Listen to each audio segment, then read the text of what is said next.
Now, let me talk about how you can turn off the hover text feature on the iPhone. So if you're new here on Foxtecc, subscribe so you never miss guides and videos like this one, right? So you can see I have this little thing on my phone, which is for the hover text indicator, right? And you can see that it also shows this little black box and so on, right? So you probably want to turn this off. So you can go to your settings and find the accessibility feature, and the hover text is right there. So you can see I can disable it, right, and the feature is turned off. But you should know that the hover text is basically only used or activated when you are using a pointer device.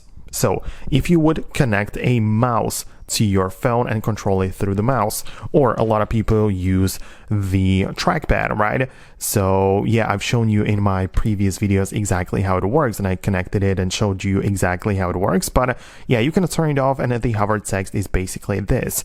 But you might notice that now I can still go in here and the black box is still above the text field where I'm typing.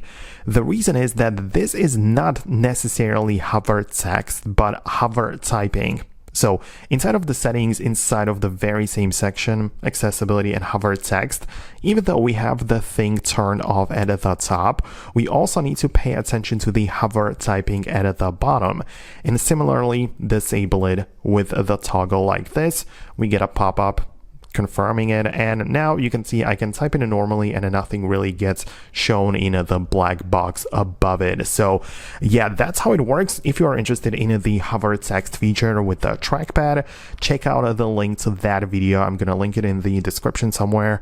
And yeah, thanks a lot for watching, and I'll talk to you in the upcoming videos as well.